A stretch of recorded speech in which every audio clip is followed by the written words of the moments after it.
Greetings, Marsh here, and welcome to episode 67 of my modded Factorio playthrough. In the last episode, we got the crusher and the ore washer blueprints all set up. Now we're just waiting for everything to be built. And we're doing on batteries. 1,000. So it looked like most of the manufacturing machines have already been completed. Those didn't take very long. But the factory's definitely running behind on iron here. Basically, it's all just going into a great many belts we're going to need.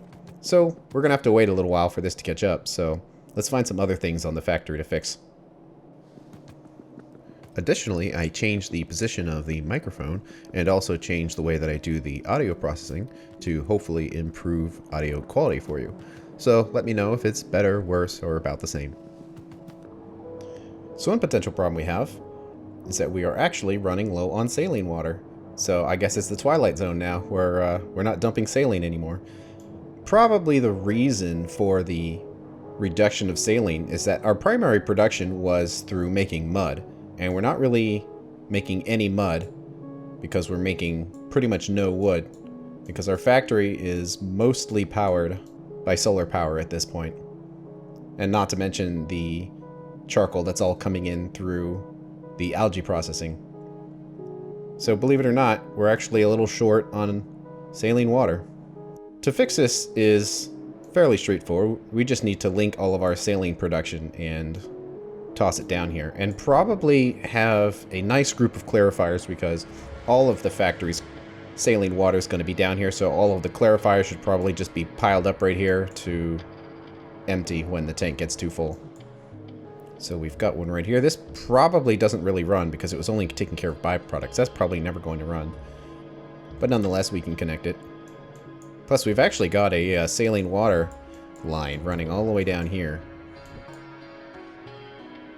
to power those farms. So it really wouldn't be that big a deal to hook all this up.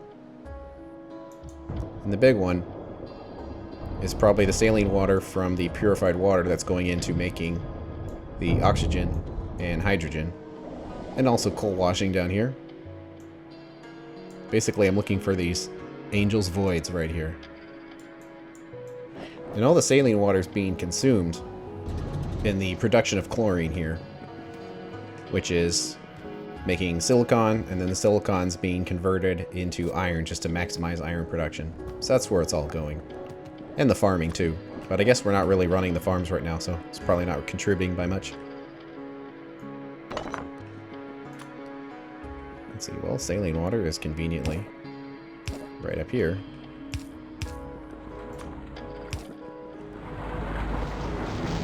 So then we're going to need to keep running this direction. Looks like this will work just fine. Probably hook it up right here. Why aren't those pipes lined up? Let's see. Because we can make them straight.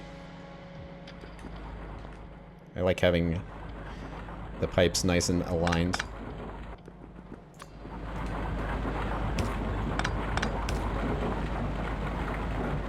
Just makes them easier to place when they're all straight. Probably come in above oxygen, staying aligned with where it is. Actually, probably could just keep running straight. Except for this part. Going to have to zigzag down one line. Let's see, this is a little misaligned, but that's okay. And also the saline water from down here.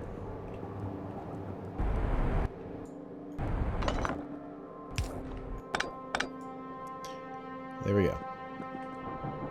Should be all of the voids. Alright, saline water is filling up. And since we already have this gap right here, seems like it won't be too big a deal just to throw the rest of the clarifiers in here. So we'll do our 1, and the 2, and the 3. Okay, that's the best we can do. After that, we're going to run out. We might have to forcefully create some saline water if we need to. We'll deal with that when the time comes.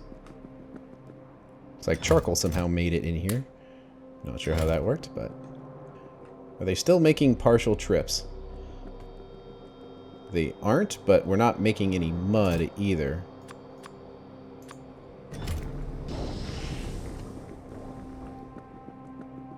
So let's put a tiny amount of mud in here and see what happens.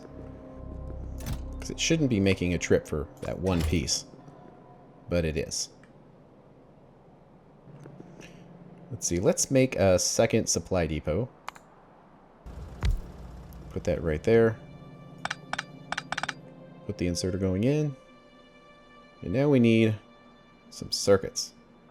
We need the transport depot circuit rider. I believe we just kind of stick it on the side there, with the arrow pointing the depot, and it connects it, so you don't need wires. Or at least for that part. And the combinator, which is what actually does the work.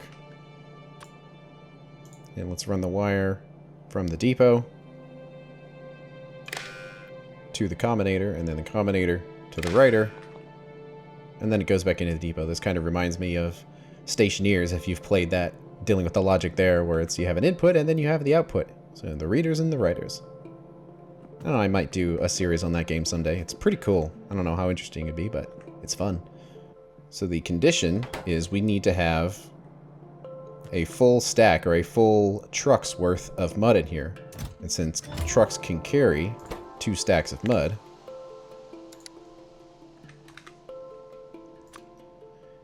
we'll say the condition is mud has to be, let's say, equal or greater than 400. If so, do the green square. And then this condition is it has to have a green square greater than 0 to turn on. So now the depot is disabled. So if we put our 98 pieces of mud in here, the truck doesn't run because there isn't a full stack. Or 2 full stacks, basically. So let's grab a whole bunch of mud. Throw it in there. And now the truck's coming. Because the depot's on. It picks up its 2 stacks.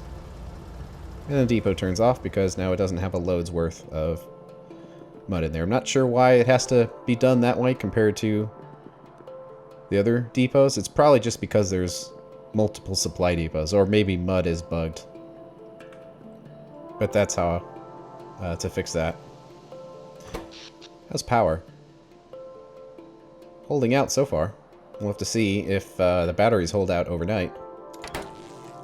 And we have 17K of charcoal, which is kind of a problem. This should be hovering around 10, so now that it's collecting, we may not be able to turn the green algae into fuel anymore. If this is collecting, because if we can't burn it, we can't burn it, and then it's kind of a waste. Well, we got one more mud source to fix here. I bet the placeable's on the right the entire time. I wonder how it would work over here, because then it wouldn't be blocking these warnings.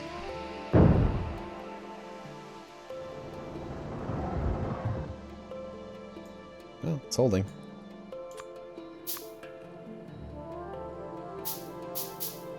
It does kind of block the crafting queue a little bit.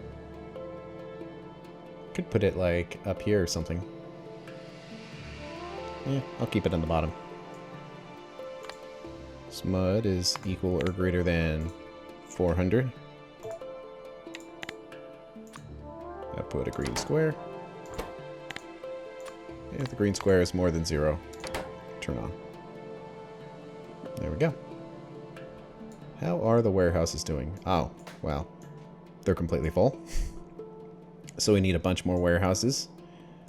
Probably build another 5 of them. And we really need to stop making all of these oil residuals, because it's just completely overloading the system. And just building more warehouses isn't really the solution, because it's deceiving how much junk is right there right now. We don't want to keep making the problem worse by building more and more. And it's full on mineralized oil, so everything has come to a halt. Okay. Let's build another 5. And this is going to be kind of annoying because I didn't really build these right. There needs to be an extra space here for an output belt. So when we actually need to bring the resources out of the warehouses, we'll have another belt to remove them. So let's build some warehouses. How about 5 of them? Power network's holding. It might make it to dawn without actually using any solid fuel. Which means we've hit critical mass of batteries. Might be able to make this easier instead of hand picking up and dropping off all these items to figure out where the warehouses are actually going to go. So if I want to move them over one space, the proper alignment is going to be right here. And then there's going to be 2 belts going through with inserters and whatnot. And then more warehouses like this. Something like that. So now we need to transfer all of the resources across. Looks like we don't need this one up here.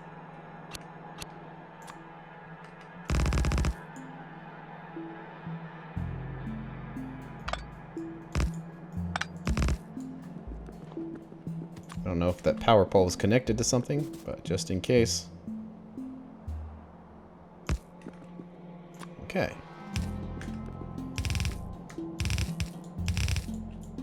Hopefully that will be easier than picking everything up one item at a time.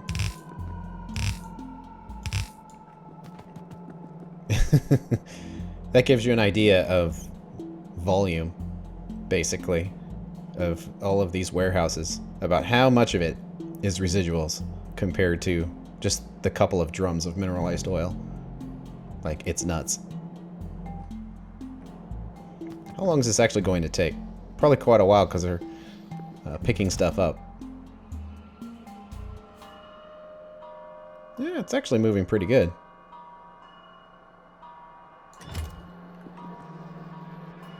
We'll probably just leave that for a while. Okay, the sun is just about to come up. How are we looking? Solar panels are providing power. And the accumulators are not doing anything.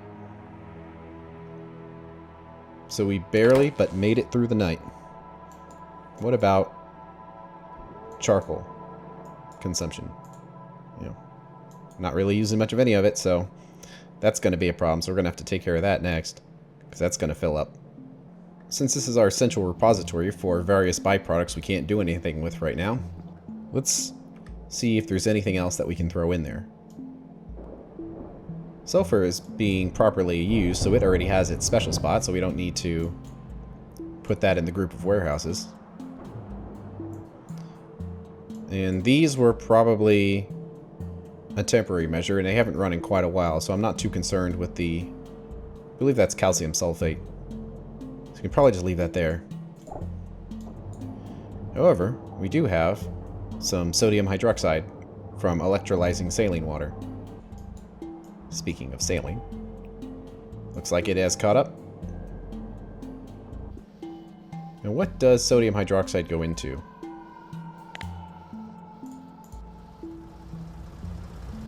Quite a bit of random stuff.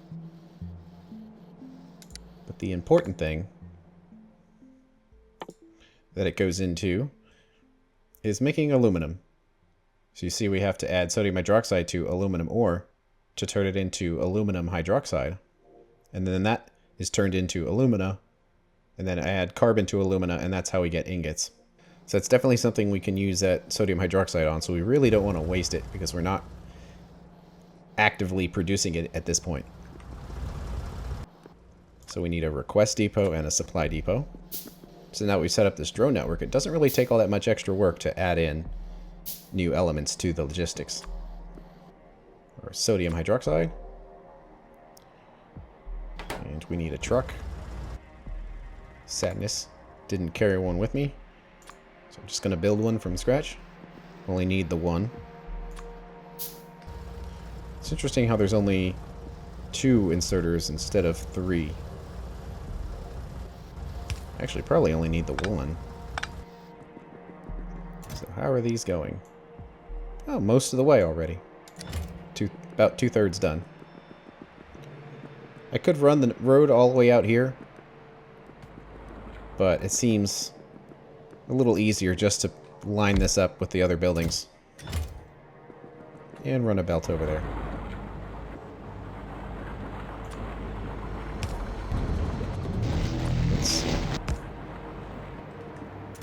Let's transfer everything across to this other chest.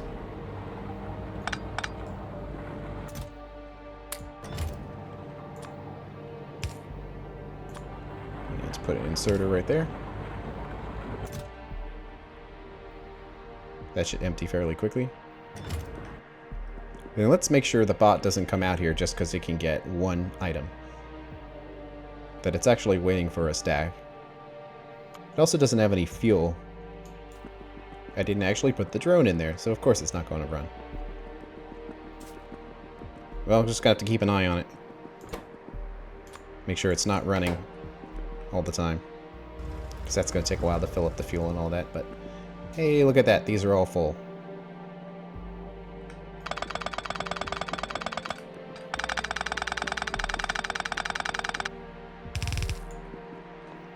So there's the belts. And then that needs to go there.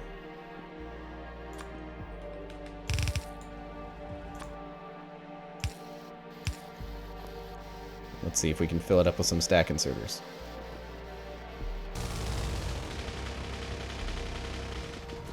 Yeah, the first sodium hydroxide's made it.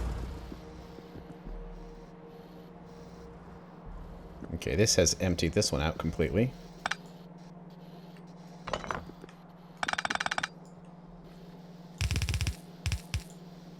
let's get the rest of these set up.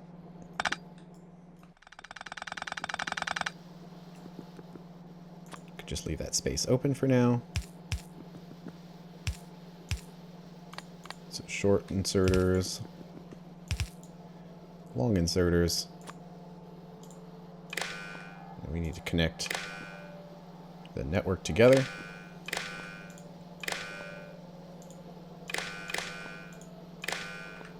So you have an idea of what's in there.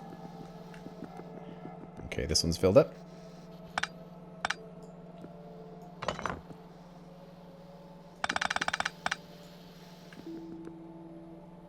It's kind of like doing a puzzle here, moving all these items without having to pick them all up.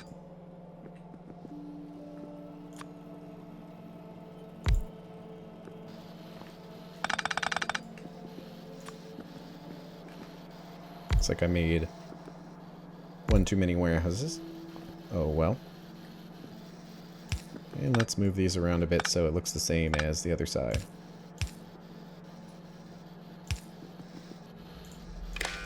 And get the wires hooked up as well. Okay, every single one of them should be connected. Now we just need to move the signal across the sides. And there we go. We got our numbers. And let's run a belt over here. And splitter.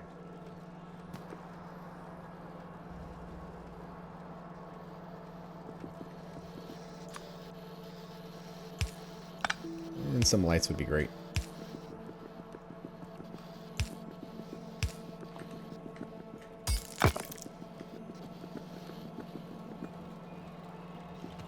Okay, looking good. Wonder how long all that's going to take to fill up. Probably not very long at all. Now we're doing up here. It's going nuts like it always does. But it's keeping up. We definitely need to replace this process. Yeah, we're up to 19K and increasing. So that's going to be a problem soon. So as far as turning resources into plastic, we have a couple of ways. We have been doing oil sands. It's giving us a little bit of mineralized oil, but the real problem is the oil residuals. And unfortunately, when this wall was built, it wasn't quite long enough to reach this oil over here.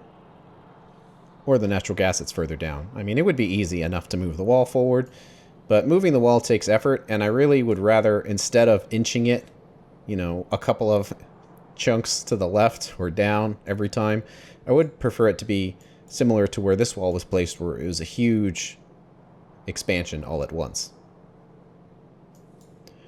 So I don't really want to deal with that stuff right now.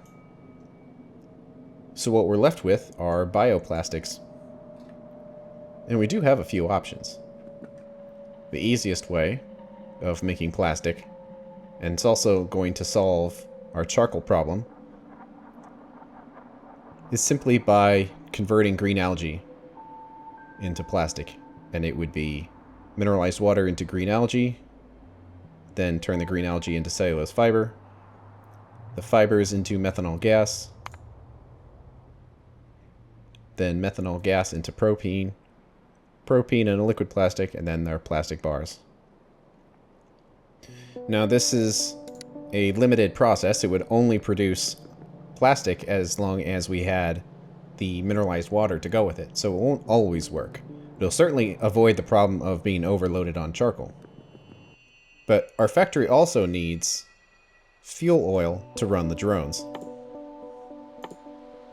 And this is the easier thing to fix, because we can research oil pressing of plants and get the oil press, and then either take nuts, pips, or beans and crush them into vegetable oil, and then that vegetable oil can be filtered. It goes from raw vegetable oil into vegetable oil and nutrient pulp, and then that oil can be converted into mostly fuel oil, but a little bit of mineral oil as well. And actually that ratio looks like it's more desirable, because it looks like 30% of the output is base oil.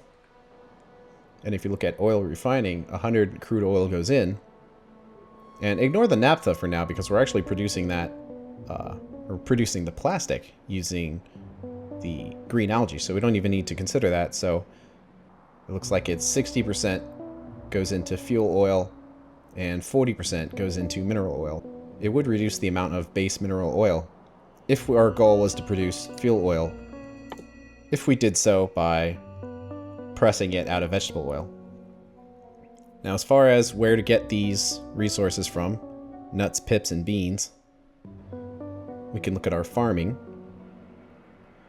And we can actually turn binifran into beans, and we're already growing binifran as a compost producer.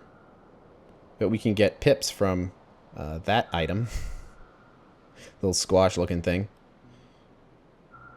and corn from there. But either of these would work, and it would create crystal dust, which is a byproduct, but we could use it not that far away, but it is a byproduct.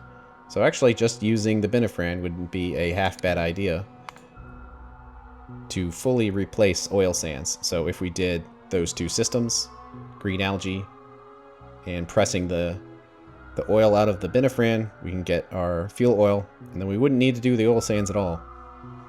It would create a small amount of nutrient pulp as a byproduct, and does consume some coal, because you need the coal for the filters. But you can also create nutrient pulp by pressing it out of beans, corn, leaves, nuts, pips, and fruits. And then you have some choices about what you want to do with that nutrient pulp. So we can make fuel oil, acetone gas and synthesis gas, or just fuel oil and glycerol liquid, or some various gases, acetone, ethanol, and butane. And the process is long, but the final method of creating plastic is to process this nutrient pulp. And we have kind of two different options here. If we were using the binifran, we would already be producing nutrient pulp by making oil as a byproduct. However, we can take those beans and directly turn them into pulp, so we would get the full output of the farms, and then those would be dumped into making plastic. But we also have the option of using this item right here, which turns into corn. And although corn isn't useful for making oil, it is useful for making nutrient pulp. So that's our final method here.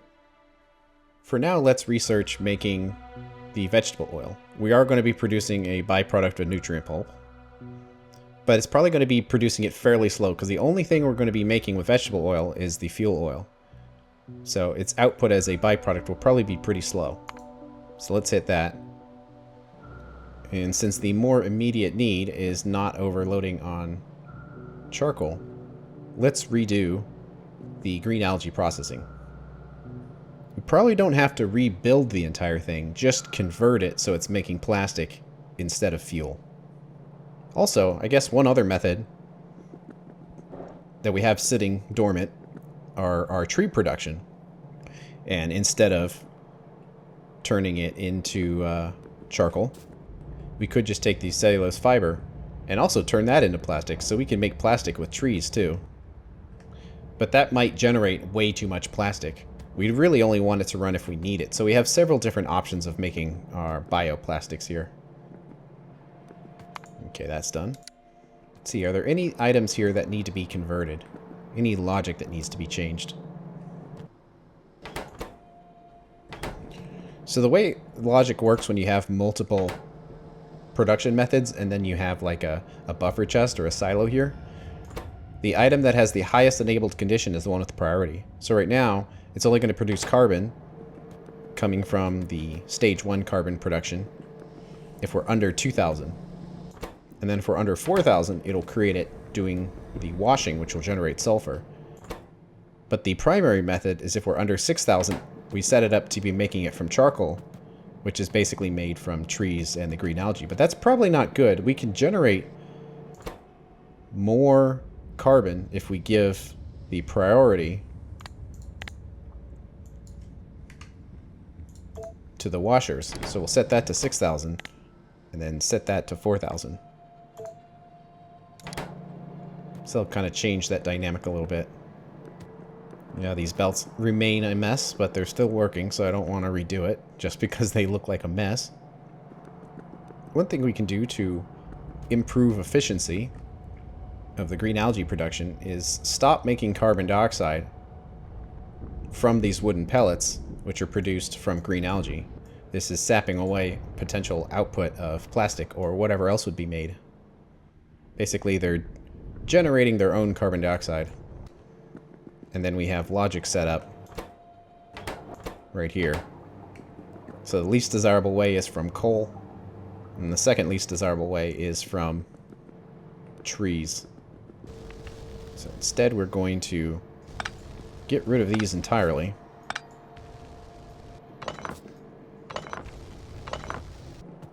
Hey, it looks like the factory is just about caught up now. Let's see, we need to kind of move some of these around a bit, because we need to have more than one liquefier. I mean, we picked up 3 of them, so we probably need at least that many. That is conveniently lined up.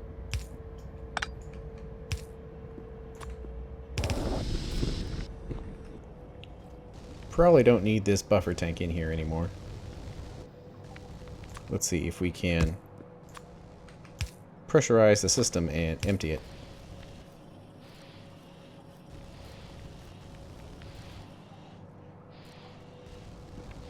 Yep. Probably don't need this going through here at all either. Now our carbon dioxide production is powered by trees, which improves efficiency a little bit. Resources are almost caught up. I'm going to let it fill up all the way before I start up production again. And that's it for this episode. On the next one, we are going to convert our green algae setup to produce some plastic. Thanks for watching. I'll see you later.